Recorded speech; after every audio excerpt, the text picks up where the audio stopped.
Hello, I'm back. Happy New Year. It's good to be back, right? Are you happy that we're back here? Probably. But anyways, welcome back to our class in ESci 123, your statics of rigid bodies. And well, 2021 has started na, and we have to still continue with our life because you are schooling. So basically, mubalik gyapon mong eskwela. Gone are the days nga sigara tag happy, sigara tag kaon, sigara tag duwa. Pero karon balik na punta, focus na punta sa atong life. Okay? I hope sa kadtong mga topics nga atong na-deal last 2020, you can still able to recall those things. And because those things are very, very important, especially as we are going to continue with our next topics. Okay? On the previous chapter that we have dealt with, we have tackled about that was the structural analysis, and you already learned how to solve for the forces in each members of the truss. Ang anong importante gani makibaw ka sa mga forces para makibaw ka kung unsay maximum force sa anang imong truss, and then you will compare it to the allowable force that can be handled by your material before your material will break, and that will actually be dealt with dito na sa next na pod nga subject, which is your mechanics of deformable bodies, which will be probably on the next 2 sems. Okay? So, for this morning, we will now deal with another new topic, and this topic will all be about your internal forces. This topic is very important, very, very important, especially as we are going to design our beams, to design our shafts and whatever. And specifically for this lesson, we will first be dealing with the internal loadings of a structural member.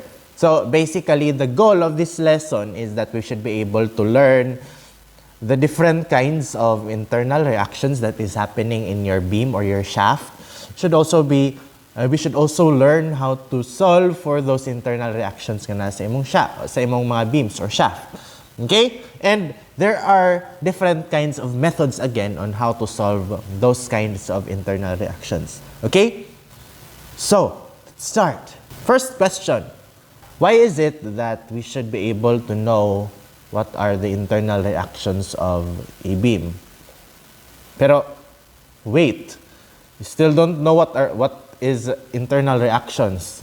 Internal reactions are basically those forces that are occurring inside your material. For example, diba, we have learned nga, if I'm going to put a compressive force in this pen, internally, kani atong pen is also reacting compressively. So, ato tanaw ni ha. So, mo kontay na ko pen. And my pen is exerted a force of F. Okay? And wherever ta mag-cut diri sa atong pen, for example, nag-cut ko diha, if I'm going to expose the forces dira sa atong cut, we'll be able to discover that internally, there is also an internal reaction. And basically, this one has the same magnitude but opposite in direction. Para mo, equal to 0 ang summation of force. Ba? Okay, so, they have the same magnitude sa sulod. So, bisag asa ka diri sa atong kuan, sa atong member, kung nagbutang ka og external loads diri sa isi ka kilid lang, then internally, they also have the same magnitude. But, ang ilang directions. Since in this segment, nag-push ka og force dira, so it should be pushing on the other way. Okay?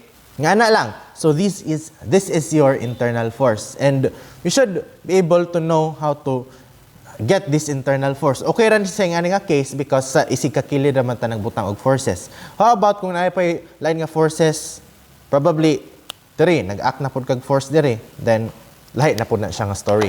Okay? So why is it again that we should be able to learn to know the internal forces of a beam? So that why? Para we will be able to design the dimensions of the beam. Okay, there are dimensions sa imong beam that is best so that your beam will be able to carry a certain amount of load. Okay, kay kung nipis na ka imong beam and then bugat ang imong load, break siya.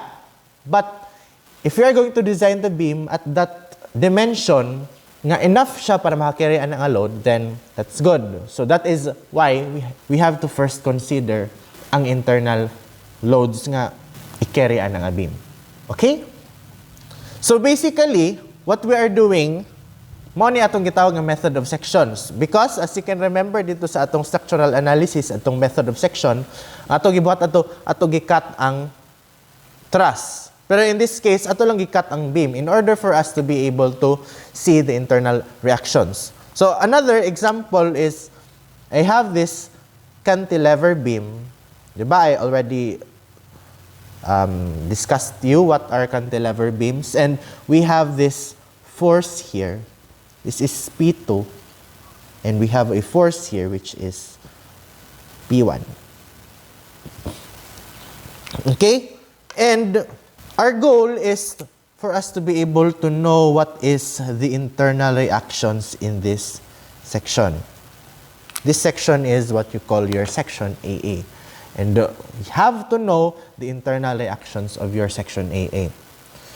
And you have two options para makibawta. Kung ato na yung section, di ba, ang mahitabo, morning first section, nakat siya. Yung second section. Okay? And we should, di ba, sa rule sa atong pagkat, ato po i-consider ang tanan ng mga forces nga naa niya. So, diri kontahin na siya yung nga force. This is P1. And this is your P2. And this is probably, so this is the support reaction. So, we know na ani siya force nga na po ni siya force nga paingana. Ahuging anang direction kay padong mandiri ang X component. So, to support that component, then your support should be going on the other way. And we call this one AY. And we call this one AX. Wala pa human because this is a cantilever beam. So, it restricts your X, your Y, and your moment. So, man, napun na siya yung ani nga reaction. M, A. Okay? Again, since this is a fixed support, it supports your Y direction, your X direction, and your moment. Okay? And since kaning area diri ato manigi section, so what will happen? Then, obviously, the internal forces of this section will be shown. It must be shown. So therefore, so naman po ni, natay ing ani nga mga internal forces diri.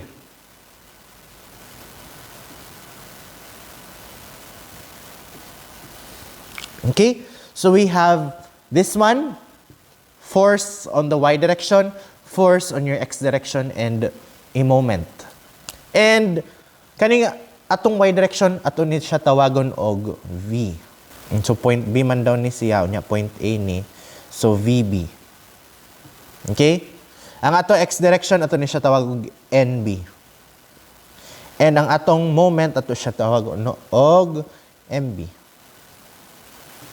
Now, sir, nganong V man na, nganong N man na? Because, basically, they have these names.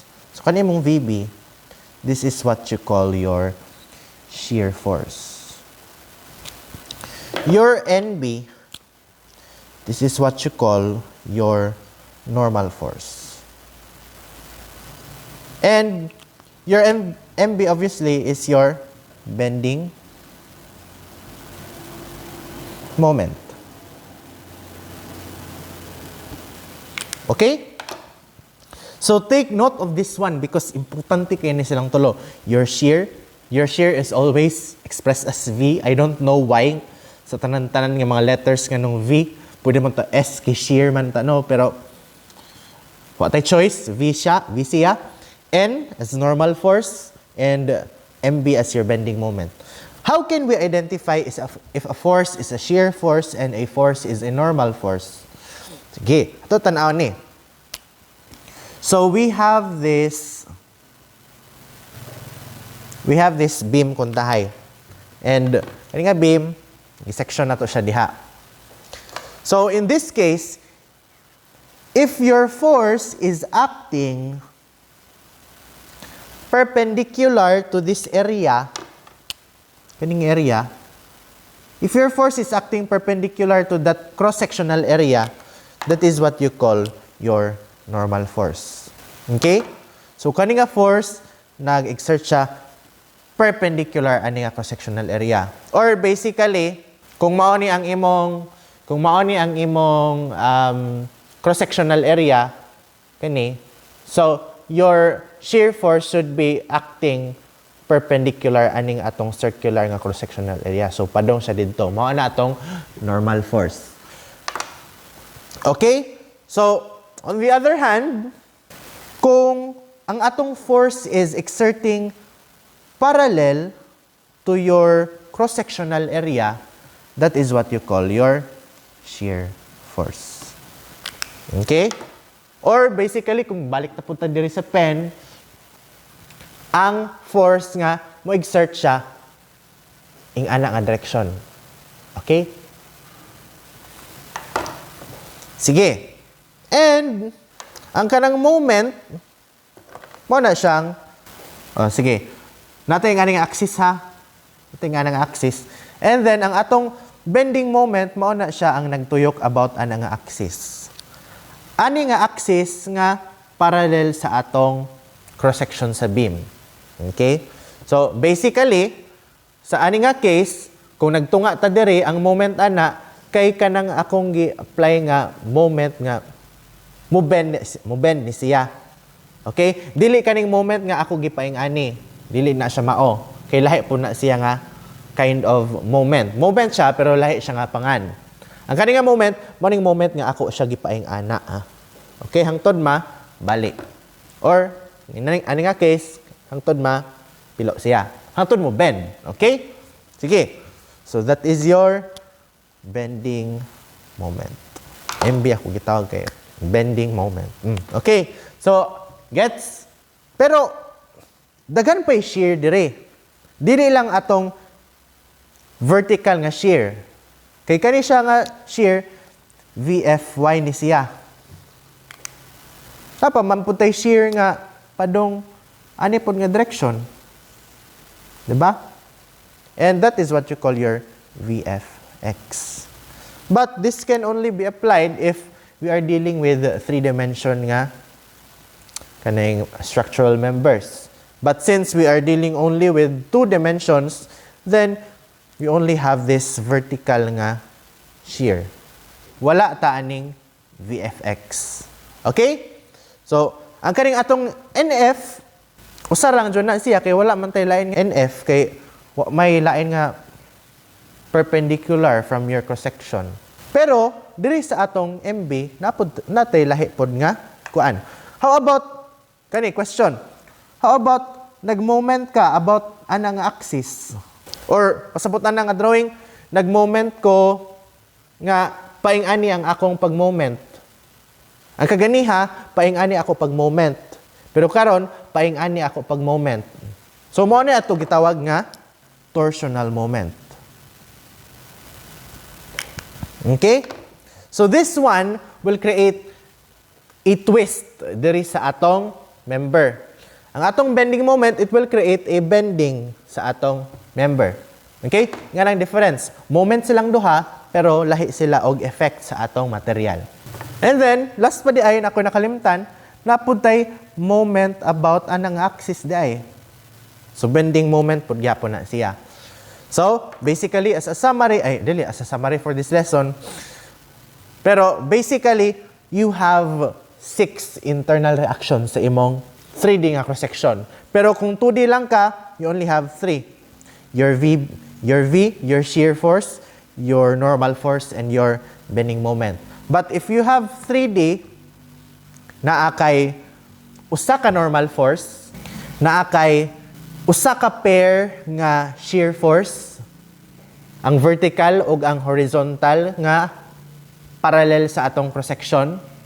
Naatay duha ka bending moment, usa ka bending moment nga vertical og usa ka bending moment nga horizontal, and then last naatay usa ka torsional moment. So there are 6 possible internal reactions diha sa atong cross-section. Okay? And importante na. Okay. So understood so far.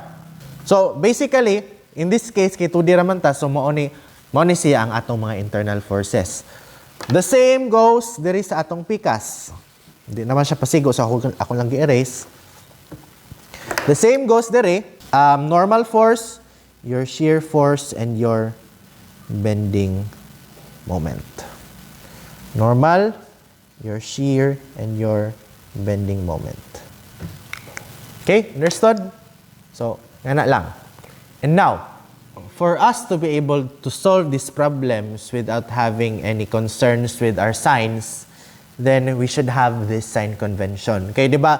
Usually siguro sa atong mga pag-solve, na usahay nga, positive ang answer nimo pero negative unta dapat ang answer. So, it is because of natay mga issues of your sign convention.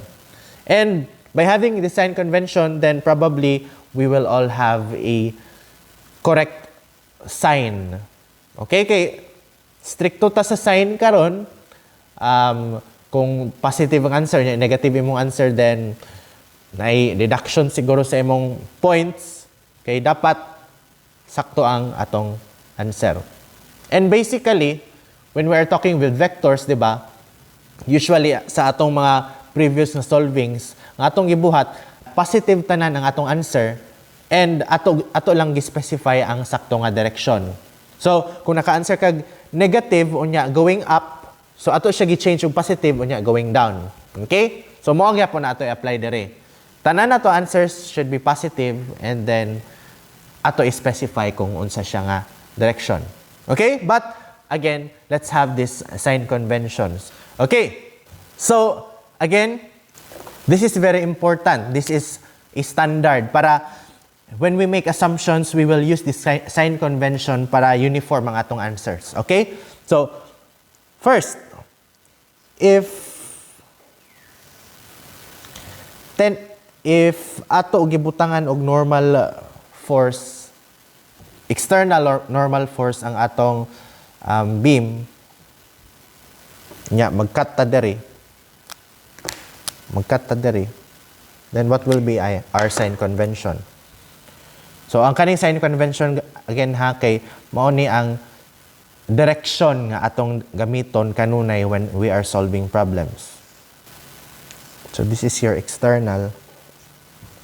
And for normal forces, your sign convention is always assumed to be tensile. Okay? So, away from our member. It should be going away. Dili siya pwede nga ing-aning direction. Okay? Again, as a sign convention lang for us to be uniform lang sa atong problems. Again, kung ano na siya, then we should always assume it to be tensile, to be away from the member. Bahalag ing-ani ang direction, bahalag pabali ang direction aning atong external load, bahalag pa ing-aning direction. So, bahalag ing-aning direction sa atong external force, basta ang atong sign convention, it should always be tensile. It should always be assumed to be going away from these two members. And go towards each other, of course. Okay? So, always, again, away from the member. Okay? So, this is our, ato iklaro, this is our member, and our internal force should be going away from this one. Ano lang. How about kung shear force? How about kung ing-ani nga force? Okay. So how about we have shear forces? Tanawa ha. Tanawa ning direction sa atong force, sa atong external force. Always jud sila opposite. It is impossible nga kaning atong shear force para sa direction. Why? Because dili na siya equilibrium. Dili na siya mo equal to zero. So dapat sa atong normal forces, dapat same magnitude but opposite in direction. Sa atong shear forces, same magnitude but opposite in direction gyapon. Because again, all that we are dealing right now is in equilibrium. It should be equal to zero. Okay? So, how about unsay sign convention para diri sa atong shear force? Okay, so magkat na punta. Magkat na punta siya. And these are our external forces. Your V, your V. And what will be our sign convention? So, our sign convention, always take note sa ani ha. Sa ani nga member, sa ani nga segment, ang left nga side ana nga segment, dapat always yun na siya pababaw. Sa ani nga segment, kung sa right nga side, dapat na siya paubos. Always take note. Sa left, pa taas. Sa right, pa ubos. Okay? Sa left ani nga member, pataas. Sa right ani nga member, paubos. Okay? Yan na lang. Again, bahalag ing ani ang directions sa aning atong kuan, atong force, basta ato sign convention, always lang dyan na siya ingana. Then, bahala na ang final answer nimo kung negative ba or positive. Again, kung negative, then sayop ang imong assume nga direction, so you have to change it. Dapat, again, ato answers is positive and i-indicate nimo ang direction. Okay? So, yun lang. That is for your shear forces. And lastly, for your bending moment, unsa naman po ni atong sign convention aning atong moment. So there is atong moment magtunga na punta, and this is your this is your external moment. As a sign convention na pod, diri sa atong left side sa atong right nga segment, ang direction sa atong bending moment should be clockwise. Clockwise ha? And then diri sa atong right side sa atong left nga member, it should be counterclockwise. Okay? So take note.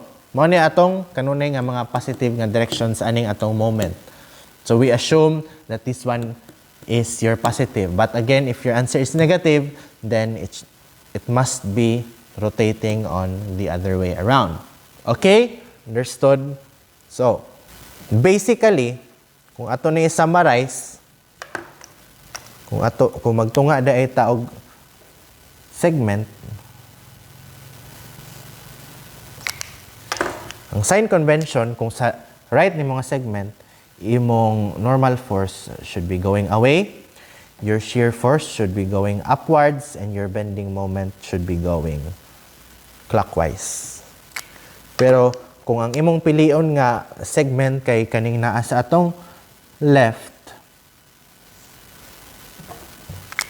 then your sign convention, dapat ang imong normal should be going away from the member, your shear should be going downwards, and your bending moment should be going counterclockwise. So that is your sign convention. And for us to be able to understand this one more, let's have an example. So for our first example, we have this beam, and this beam is a fixed support beam, and there is a 6 kilonewtons of force that is applied. Apply.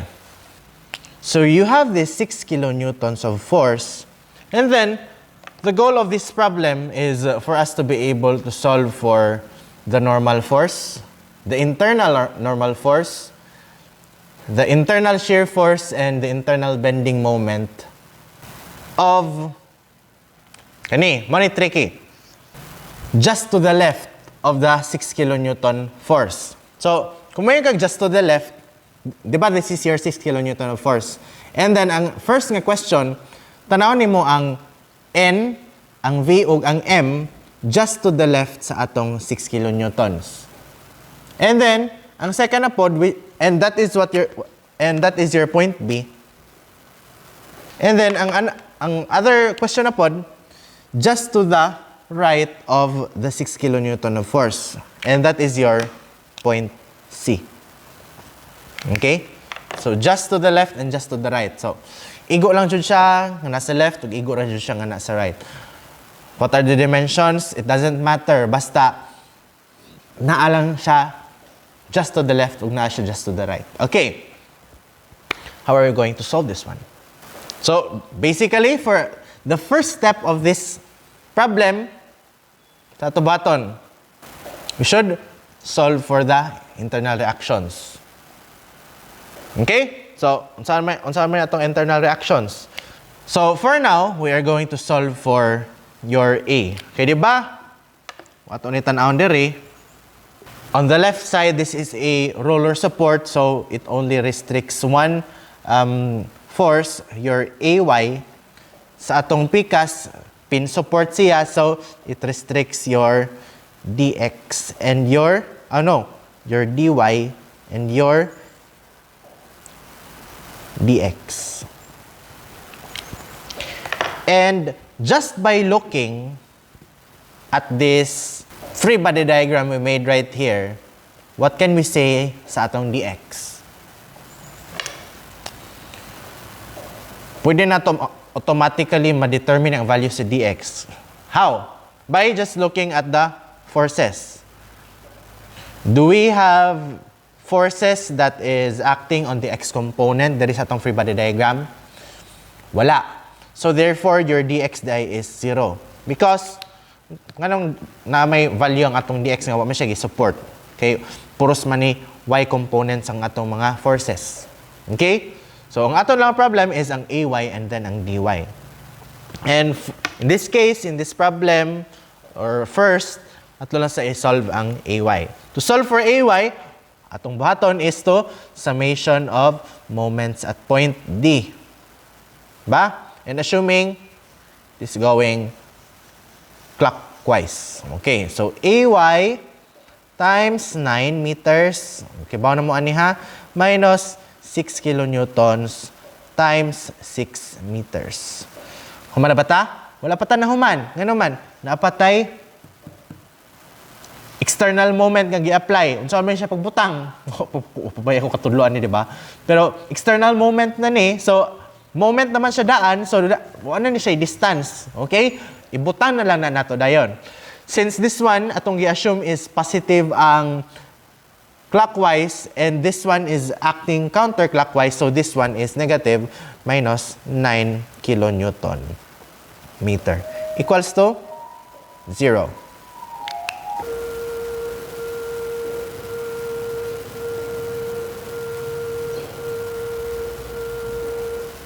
Okay, so your answer for your AYDI is 5 kilonewtons. Okay, so your AY is 5 kilonewtons. So, of course, going up. Okay, so nasolve na nato. And now, mo na itong goal. We have to determine the internal normal, internal shear, and internal bending moment at point B. So, unsa man nato? Okay, di ba? Kung magngita tog internal reactions ana nga point, ang ato una buhaton, ato ikat na nga point. And in this case, since nagkat ta sa B, which is just to the left sa atong 6 kilonewtons, apilon ba nato sa atong bag-o nga free body diagram ang 6 kilonewtons? If giingon nga ang B is just to the left sa 6 kilonewtons, and we chose the left segment? No. Why? Okay, tan-aon. So this is your left segment, naghimutag free body diagram. This is your point B, and then diha ta nag-cut. And then ang imong 6 kilonewtons na man dere. Kaya ang atong B kay just to the left of 6 kilonewtons man. So, walay labot ang imong 6 kilonewtons ani diri sa atong pag-solve karon. But ang apil lang nimo kay ang atong Y component which is 5 kilonewtons. And this is your point B. And by cutting this one, ma-expose na to ang mga internal reactions. And by using sign convention, unsa ganitong sign convention? Away, unya, paubos, and then counterclockwise. So this is your NB, this is your VB, and this is your MB. So we have to solve for NB, for VB, and for MB. Okay? Mao ni atong gipangita. Mao ning goal sa atong problem. Okay? Sa may pinakasayon ana nga solvon. By just looking at our free body diagram, nakagets pa ka so far? Nakagets pa mo so far? Nya, take note ha. This one is 3 meters. Because, again, we assume that ang kanang gipasabot nga just to the left or just to the right is just a very small value. And you can just ignore sa unsay distance ana niya from the 6 kilonewton nga force. So, let's just assume that this one is 3 meters. Okay? So, by just looking at our free body diagram, unsa may una nato nga ma-solve ani? Diba? We have NB, and do we have any forces aside sa atong NB nga nag-act sa atong x-axis? No. So, we can say that your NB is equal to 0. Pwede ra kayo maging ana. You don't have to sum the forces on the x to solve for NB. Kay it's really obvious right here. Kay wala man tay force nga nag-act sa x-axis. Okay, so NB is equal to 0. Then sa atong y-axis, then we have 1 and 2 forces that acts on the y-axis. So, we should use summation of forces along the y. And in this case, ato lang i-assume nga ang kaninga direction mo na itong positive, ang unknown, which is your VB minus 5 kilonewtons. So, therefore, your VB di is equal to 5 kilonewtons. And that is going down. Always take note, importante kayo ni sa itong pag-solve, ang direction. So, every time nga magbutang ka sa imong value, butangi og direction. Kay, we are talking about vectors. So, when you say vector, dapat na direction ng atong force. Okay? And, how about for your MB? How can you solve for MB? So, ang ato button is summation of moments at point B. Okay? And let's assume that your direction of MB is positive, which is going counterclockwise. And that is equal to your MB. MB? How about this one? Is this positive or negative? So, since your MB, ang imong moment sa B is going counterclockwise, and this one, mag-moment ka about this point, this will create a clockwise, therefore that is negative 5 kilonewtons multiplied by 3 moment arm, which is equal to 0. Equal to 0 po na ini. Okay. And therefore, the value of your MB is equal to 5 times 3, 15.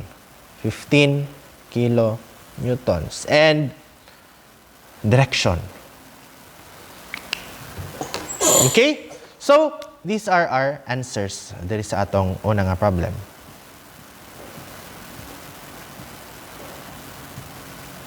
Now, sir, what if ang right nga segment na ako gipili?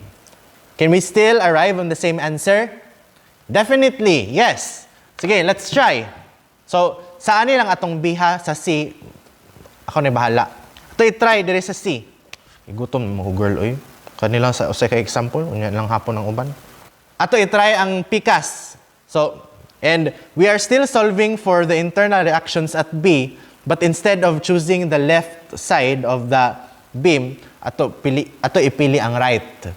And dapat we will still arrive on the same values. Sige. So, kung sa right ta, ang mahitabo,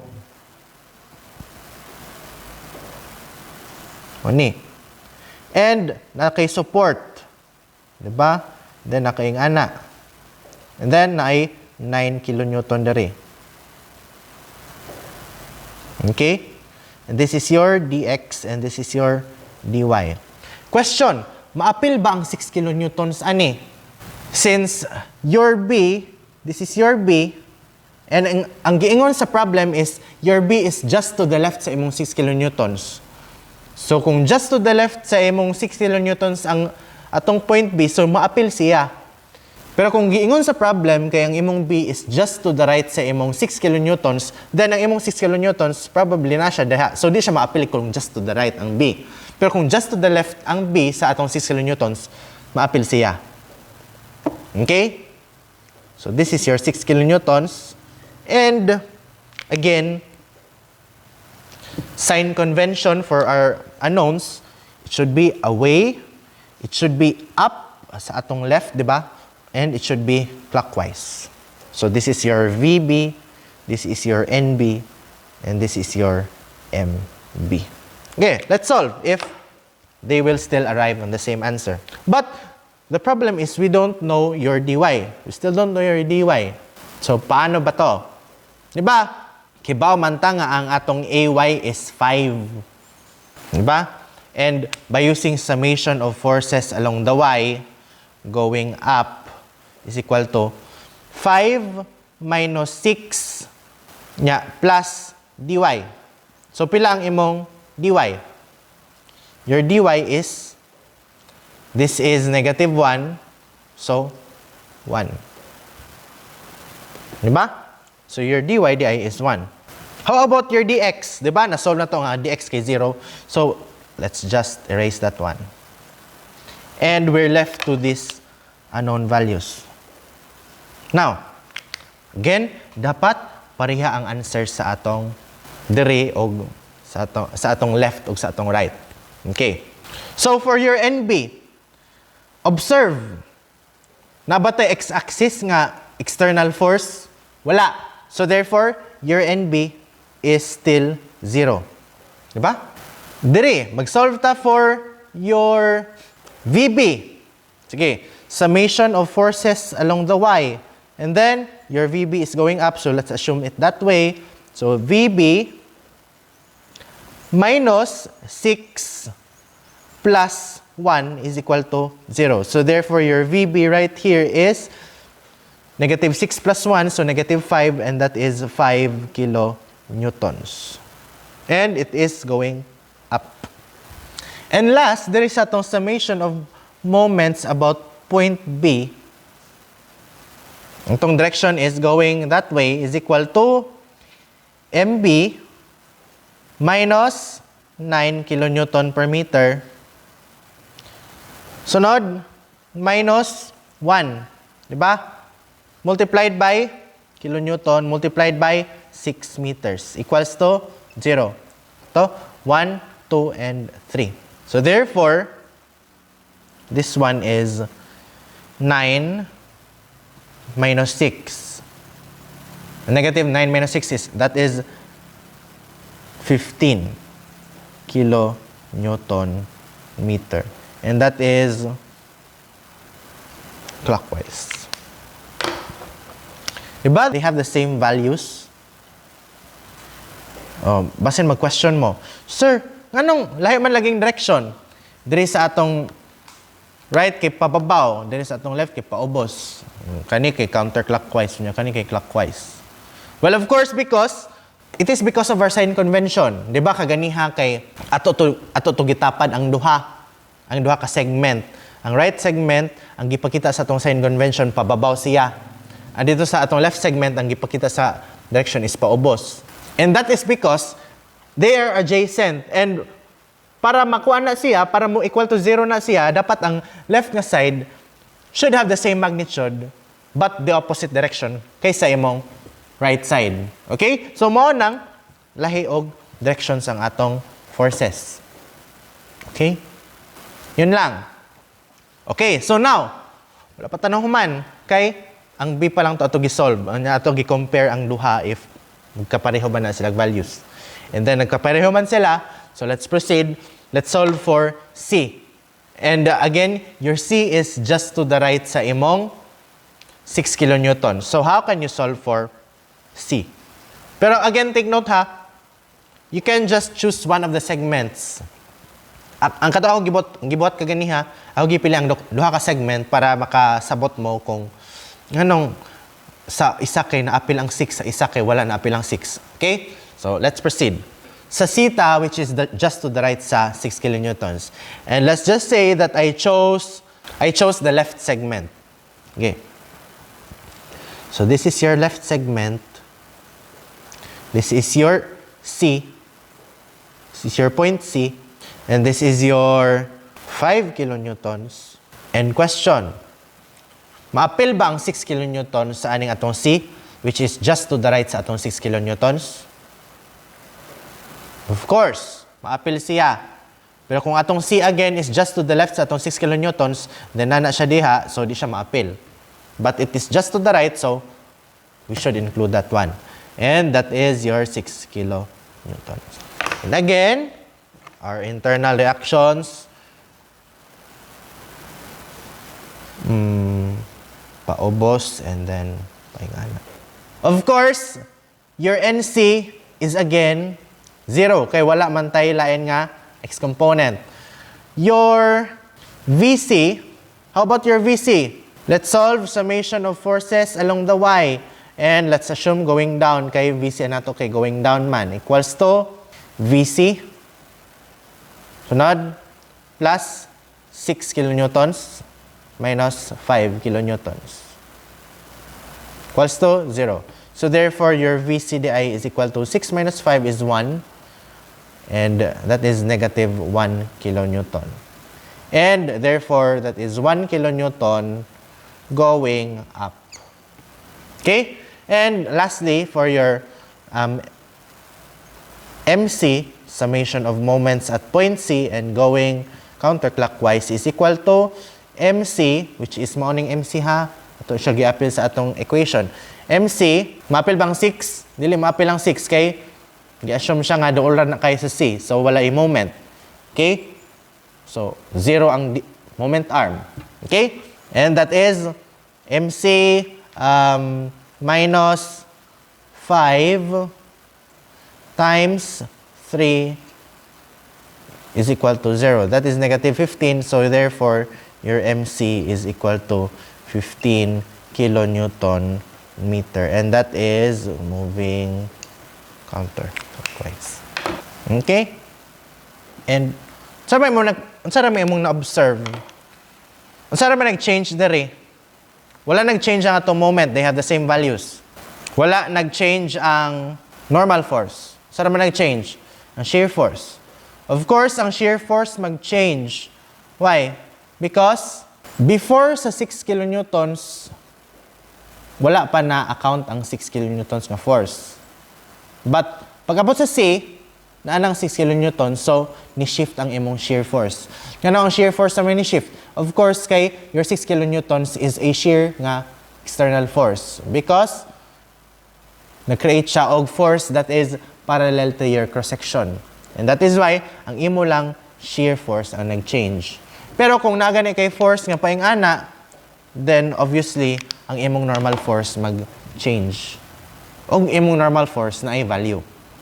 Okay? Yun lang. And just my tip, para dili libog nga lahi man yung mga directions ni sila unya kuan. Para di na siya libog, I would highly suggest nga kung naa gani kay gipili nga side, mao na jud na imo pilion nga side kanunay. Okay? So, dili ka mag left or right, dili ka mag right sa isa nga problem, mag left sa isa nga problem. Kung left na gani ka, left na tanan ang imong whole solution. Okay? Dili para sa tong ako gibot ka ganiya nga giapil na kung right ug left kay naglibog na ta. Kung right ka, right tanan imo. Kung left ka, left tanan imo. Para dili na ka maglibog sa directions. Kay kani naglibog ka nga up nya. Clockwise nya, counterclockwise. Okay? To make life easier. Okay, so let's proceed to our next problem. So for our second example, we have this cantilever beam. And this cantilever beam is supported by a triangular loading. And diba, we already knew what are triangular loadings. And the goal of the problem is to determine the normal force, the shear force, and the bending moment of this cantilever beam at point C. Okay? So first, let us first draw the free body diagram.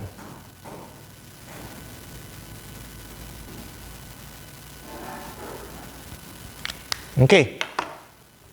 So this is your cantilever beam, and again, as you can recall, if we have a cantilever beam, you already know what kind of reactions its supports have, right? Okay, diba? Kung cantilever beam, it supports both X and Y forces, and it also supports a moment. Okay, so therefore, there is atong fixed support at A. We have an X support, we have a Y support, and we also have a bending moment.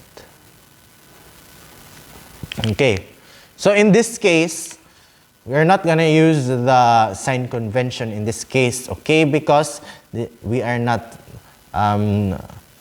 looking at the internal reactions of this beam, but this one is a support reaction. So, kita ang magbuot kung unsay direction na to. Ako gibutang nga upward ning AY because obviously it will create the opposite magnitude of this distributed loading para i-support sa atong AY. I also create a counterclockwise MA because obviously this one will create a clockwise direction of moment, and so in order to support that, then I should create a counterclockwise moment at this point. Okay? So muna lang ako giing ana. And we're going to solve for the internal reactions at point C. We have two options. We can either choose the left or the right side of this section. Because, diba, in order for us to be able to determine the internal force, we should section it. We should section it. And we all know that when we section this one will be separated into two. And for you, asa may mas nindot i-pili nga side ani? Should it be the left side or the right side? If you're going to choose the left, you still have to determine your AX, your AY, and your MA. Because, again, you have to account all the external reactions that is applied to this beam. And it includes your support reactions and this external distributed load. So you have to determine all of this stuff. But in the case of the right side, you don't have any support reactions there. You only have this distributed load. So you can choose that one. And it will be much easier for you to solve this one compared to the other side. But in this case, sa ato lang example for now is I will choose both sides. I will show to you how to solve both sides so that you will be able to understand how to solve this kind of reaction. Kay basin, sunod wala mo choice in solving this one. Kay kani dapat ang inyong isolve. So, ato ay pili ang duha. And I will show you how easy this one will be solved and how hard this one, not really hard, but how long this one can be solved. So, ato lang sa ipili ang right nga segment. The right segment. And first, again, we have to draw the free body diagram because this is very important.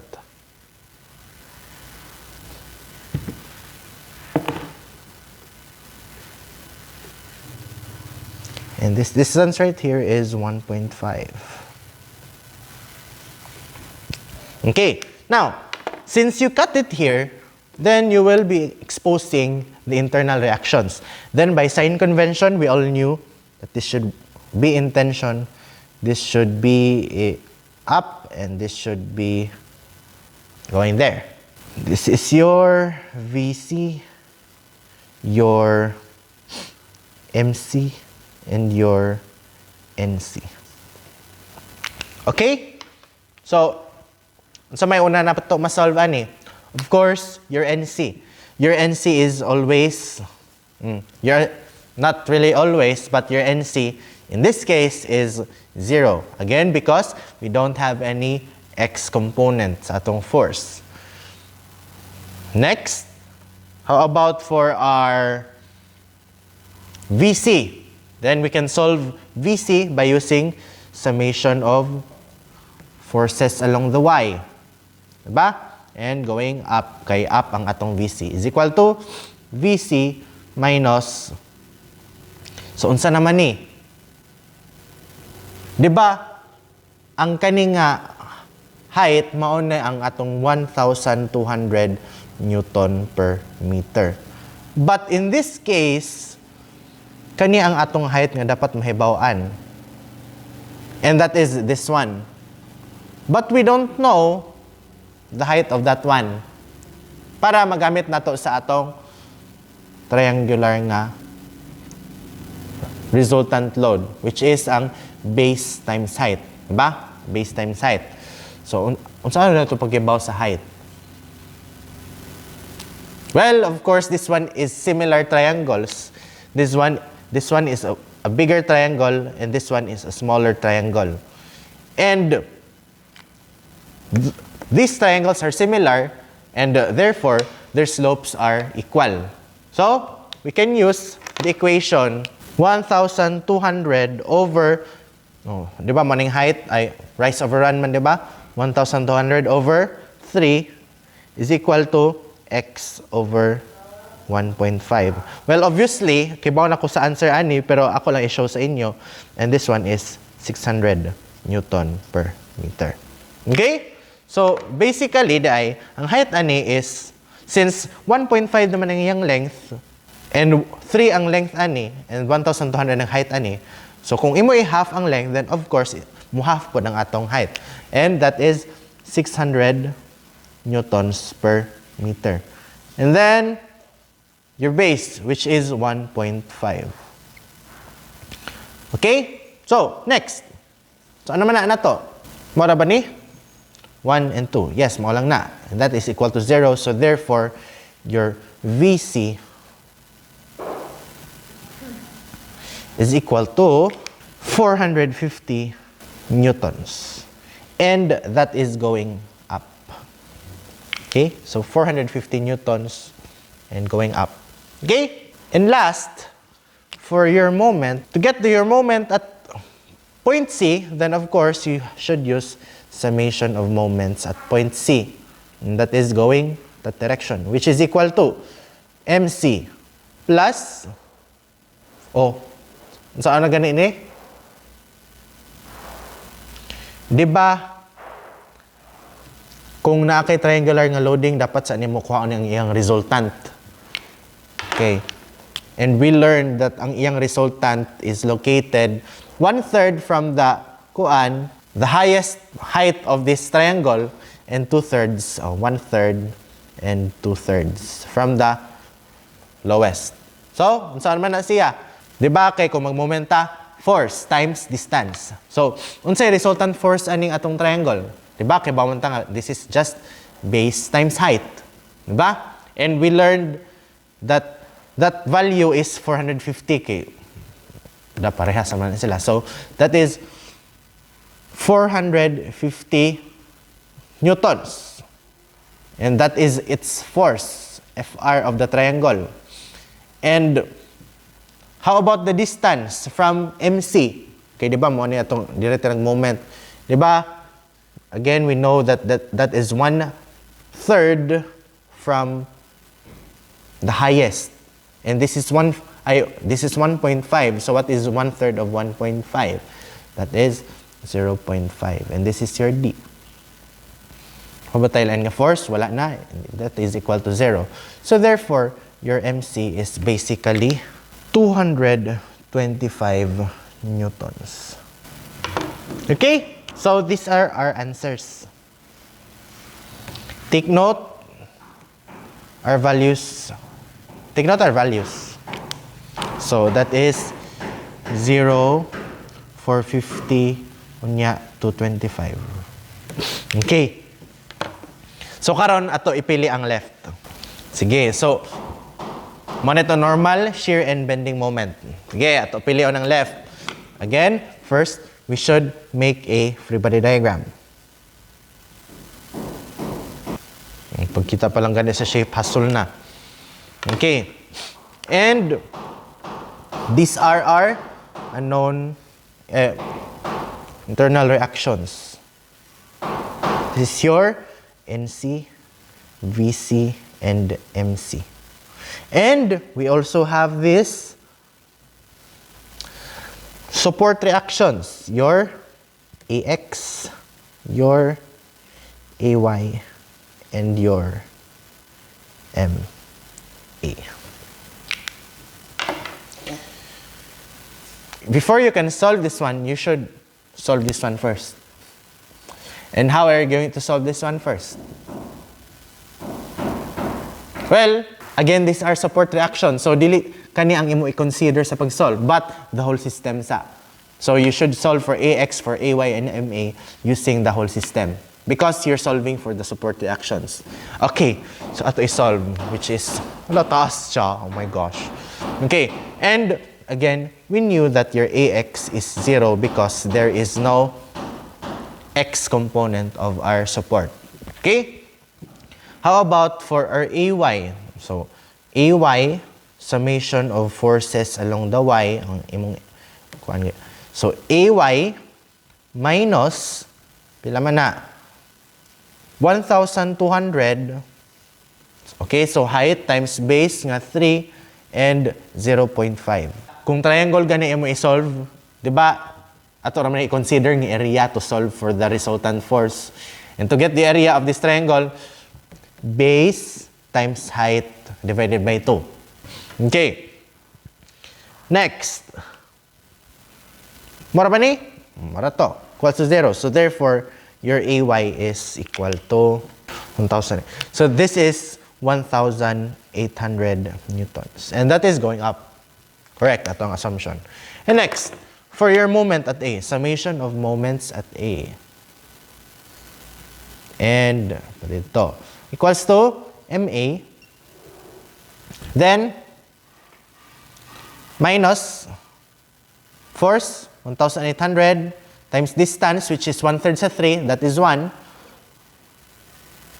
So, ito, force times distance. Mura is equal to 0. So, therefore, your MA is equal to 1,800 Newton meter. Patas sa to answer, ha? Yun naman, okay, these are support reactions lang ni sila sa aning atong cantilever. Okay, so, we already have determined these values. Ito ipang bylaw. This is 0, this is 1,800, and this is 1,800. Saba ang luknok no, pero okay lang na. Kaya mabatian na magyapon ko siguro. Okay, let's proceed. Now, balik ta diri. Okay, bawa na ta aning mga forces. Then, we can solve now for our internal reactions. So, let's go to our NC. Of course, our NC is 0 because 0 man atong AX. Next is summation of forces along the Y going down. Kay down atong VC is equal to VC minus 1,800. And this one is plus. Pero, kuan man siya. Libog man ni siya nga shape kung ato ni kuan. So, ato ni siya i-assume nga ang isa kay rectangle, ang isa kay triangle para dili ta maglibog. And we know that the height of this one is 1,200 and we know that the height of this one is 600. Okay? So, easy breezy. So, una ta sa triangle. Unahon na tong triangle. Plus 600. Okay, di ba 600 ni? 600 base which is 1.5. Sakto? Times 0.5. Nganong 0.5 kay triangle ang atong i-consider dire. And then, so maaning sa triangle. triangle. Dito na punta sa rectangle. That is 600 gapon. 600 base times, ay height times base 1.5. So, di nata mag 0.5 kay rectangle man siya. Napabutay lain. So, 1, 2, 3, 4. Dati, walang ni, 4. 1, 2, 3, 4. And your VCDI is 450 newtons going. C. Correct. Ang atong kuan nga 450 newtons going down. Okay. Okay, diba? 450. Okay. And I think ang kaning diri sa ato isa kay going up ni siya. Okay. Sige, okay, oy. Now, last for our moment. Oh, diri ang libog-libog gamay kay sa moment. Summation of moments at point C. So, diri ta nag-moment ha, timan kung mangita ta sa MC, diha ta mag-moment sa C. Okay. And assuming that the direction is counterclockwise, that is MC. So, naatay 1,800 nga moments sa atong support. So, ato na include plus 1,800. Sunod, nanapod tayo moment aning atong support sa Y minus 1,800 times pili distance ani 1.5, diba? 1.5. Next, kanina punta, diri na punta. So, unsay ma-create ani counterclockwise o clockwise? That is counterclockwise. So, this is positive. Plus, and then, dito sa triangle una. So, we learned, pila area ani nga triangle? Ato lang yung putang. So, 600 times base of 1.5 times 0.5 times distance sa centroid aning atong kuan, triangle. Diba? 1/3 diri and then 2/3 from there. So, pila ang diri man ta nag base. So, pila distance ana? With what is 2/3 of 1.5? That is 1. Diba? So, taas ang atong triangle, no? And then, last is atong rectangle, plus. So, kani, 600 times 1.5, ang moment arm, unsa namang moment arm ani? Kaya di ba ang centroid sa atong rectangle kay sa tunga man, sa half. Dili para sa atong triangle nga 1/3 sa kinadak-an, niya 2/3 fra kinagamyan. Okay, so, unsay half sa 1.5? That is 0.75 equals to 0. So, we can now solve for MC.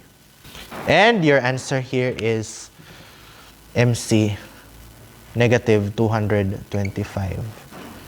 Newton meter. And therefore, that is 225 going clockwise. And as you can see, they have the same values sa atong solution kagani. Understood? Basta yun lang kaayo. So yun lang kaayo ang atong problem. So, and again, it's up to you in which side you choose. Ako lang gibuhat diri, I chose both sides so that you will understand what I'm talking about. Okay? So, kanto lang sa sigurong duha ka examples, and if you want more examples, then you can just browse on the internet, I think, or you can just ask me if you want more problems like this, since wala man ko naghatag example ninyo sa kanang mga beams nga na ay X-component. Pero, sayo naman na, kay basically, ngayon kag na X-component, then, ing anak siguro ang imong kuan. Then, kuhaon mo ang X-component o ay ang X-component and then ang Y-component. Ing anak lang. Wala na ilang difference. And then, magsamgyapon ka sa forces along the X. Okay? And then, same process lang ang buhaton. So, taas sa to lecture eh. So, as a summary for this lesson, so on our first lesson, then you already knew what are internal forces and what are those internal forces on your two-dimension nga mga members. And you also learned katong 6 ka internal forces sa 3D nga mga members. And you also knew how to solve for these internal reactions sa anang atong mga points sa atong members. And we are using method of sections. And you also learned how to use the sign convention, and please apply that sign convention when solving problems later on. Okay? So, if you do have any questions, then please message me or please ask questions. And I hope you just understood our lesson for this day. And on our next topic, we will now be dealing with harder approach in these kinds of problems. Okay? So, see you later.